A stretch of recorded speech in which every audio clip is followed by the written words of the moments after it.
Hi, and welcome to my reading.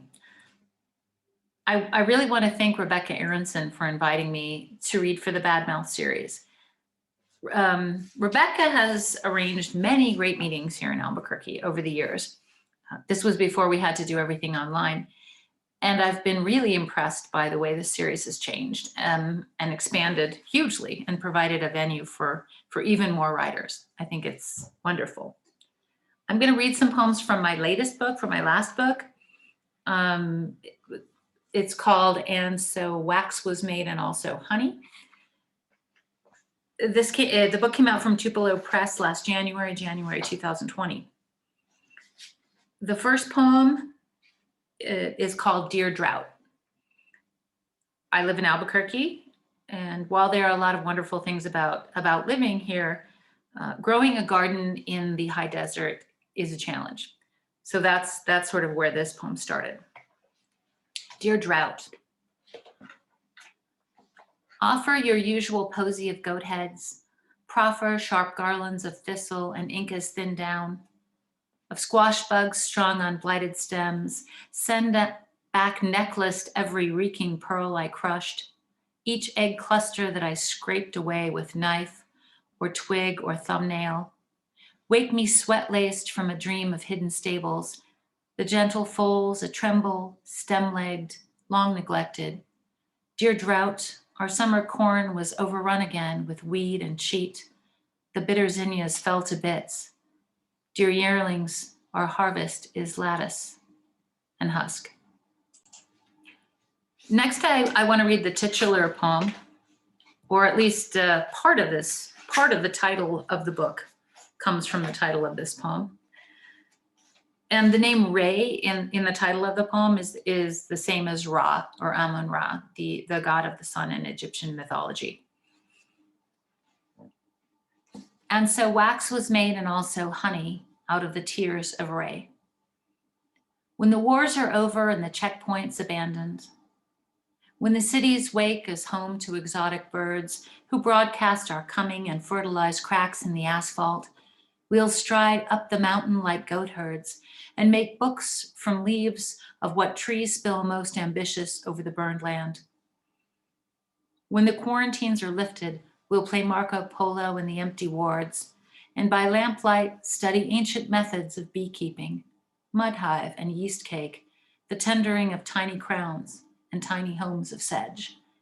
We'll practice the willing exchange of smoke for song, box for circle, meat for bread, and bread for radish. Yes, we will forgive even the generals, even the parliament of headless palms.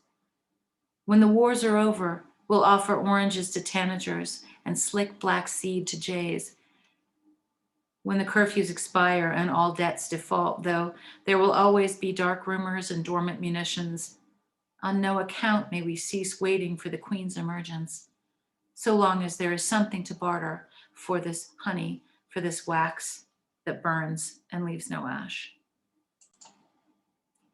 Here's another poem about drought. It's a villanelle. It's a loose villanelle, but you may hear the repetition. It also has an endnote, which I will read first. In 1916, the rainmaker, Charles Malloy Hatfield, was hired to fill the reservoirs near drought-stricken San Diego by his secret method of releasing chemicals into the air. It subsequently rained so heavily that the Otay and lower Sweetwater dams broke. The number of deaths attributed to this flooding is still a matter of dispute. Hatfield. Such lovely matter, rain, abundant rain. Though Sweetwater overflowed and Otay broke, I filled your reservoir as I was asked. Yes, 20 souls were lost, they say, or more. Still Hatfield was upbeat, knowing he'd arranged the matter of such long-awaited rain. Come from out of nowhere with his digging stick, his secret chemicals and elemental price, to fill the reservoir, as he was asked. The rain was free, except his cost per inch. Did San Diego never read a fairy tale? Such weighty matter, that abundant rain. On the Altiplano in a dry December, families bake the dough boy, dough girl. Seated children ask the rain to fill the furrows, reservoirs. Their teeth are pumpkin seeds, their eyes are beans. Clothe them in paper, offer them fire. I filled your reservoir as I was asked, with lovely matter, rain, the banquet rain.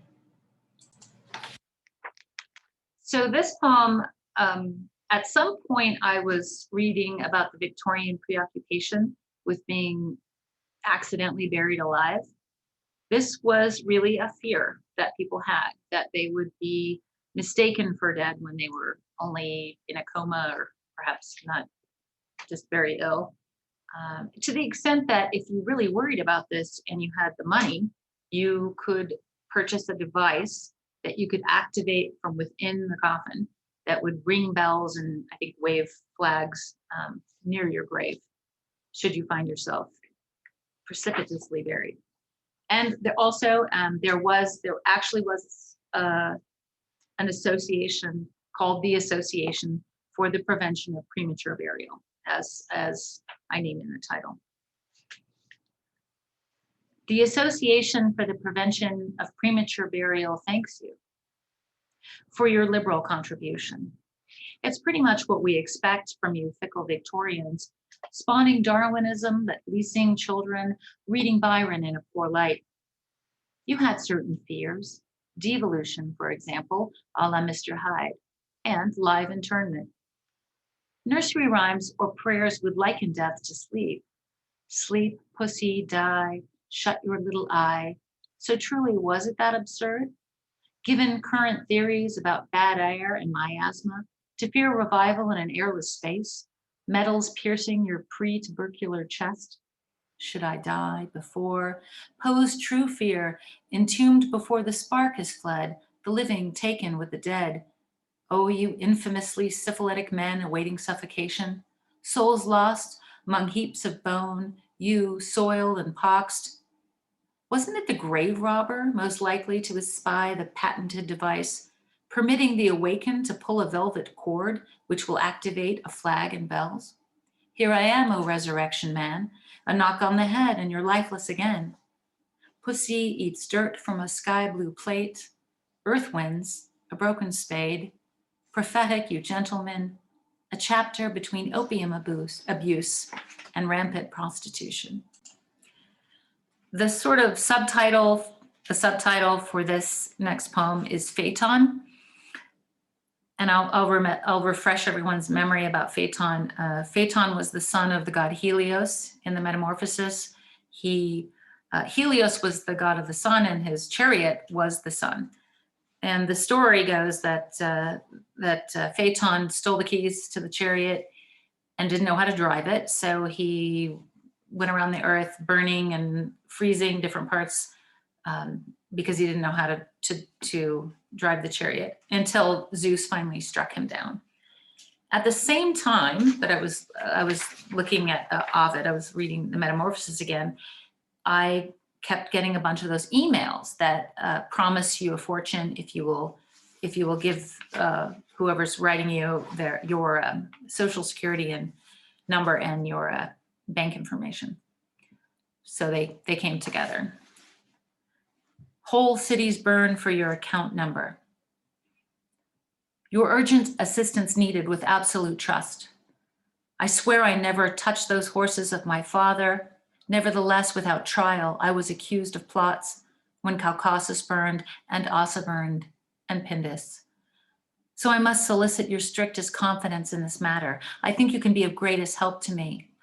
I am Phaeton, son of the god Helios, who deposited for me the sum of 17.5 million before Xanthus knew a second burning, though I beg you would keep that information private, as well as leaves burnt crisp and crops made tender, because of my country's unending political crises, and that my sisters turn to poplars in their grief. Madam, I respectfully offer you 12%, despite the unsteered chariot spokes and wheels thus shattered.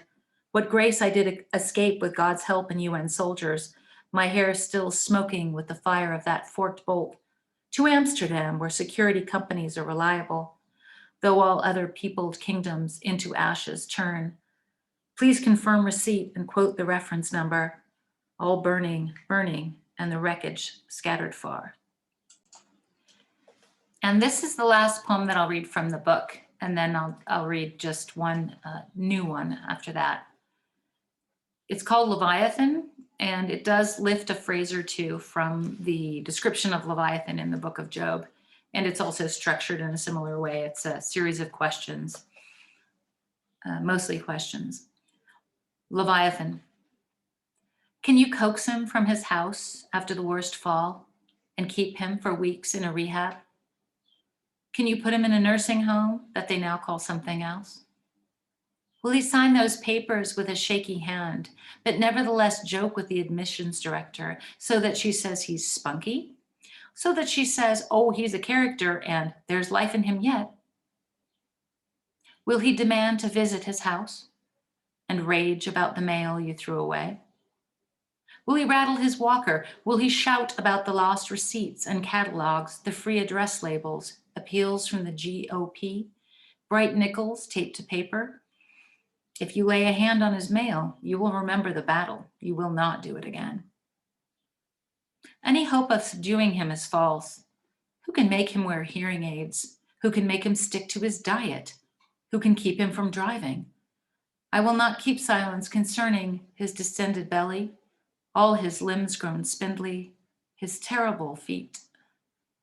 Who can keep him from drinking? His breath sets coals ablaze, phlegm erupts from his throat, his undersides are jagged pot shards. Against him, neither poison ivy, nor oak, nor AARP could avail. With what road in our vast and savaged West, with what town, what find, what basin was he not acquainted? What old deal did he not know the use of? Behind him, he leaves a shimmering wake of iron, bronze, spirits, tin, brush strokes, water picks and Q-tips, expired medications, Hawaiian shirts, ammunition, silver, earth, paper, ashes. What stone could you bring him that he did not know the name of? Nothing on earth was his equal. The last poem that I'll read is a newer one. It came out in the American Poetry Review, January, February issue, the one with Rita Dove on the cover. So that was pretty cool. This is called Eating Wasps. Eating wasps. Pre-apocalypse, things take on a certain radiance. Our eye, the dystopian lens, lingering on death, a field of corpses, say, then resting on an amber ditch where the assassin's flicked cigar flares red. And now I'm eating wasps. Did you know that figs are full of dead ones? Not really. In any given fruit, there's one at most who, pollinating, died within. If they're at all, they're reabsorbed, digested by the enzyme, replaced with pulp or 100 glinting pips. Think of that next time you wake at 3 to the abyss. It's not the worst thing. You knew, right, about the aphids in cabbage, thrips in the corn, all the mites that grace gray sage, earwig bits in our coffee, 100 and some parts allowed per pound. Oh well. There's something to be said for acquiescence, the calm before you shed your wings and crawl down the ostial, stripped of your feelers too, the day you grobell it, resined. Not the worst thing. Someday we'll all be eating bugs and not by accident. And why not? Why not, I say. Why not? Since by we, I mean you, in a future where I'm dead. Plan. You'll all learn to live like seraphim, on cakes of seed, on rind and grubs and pigeon eggs. You'll redeem us with your husbandry, your thrift and clarity of speech. But I'll leave a cache of pollen and a map to where there might be berries. Check that book. You know the one where I always leave some cash. Don't mention it. It's just not in us to refuse the sweetness, any sweetness, lips parting at the sound, the taste, the heavy hives adrip. Thank you.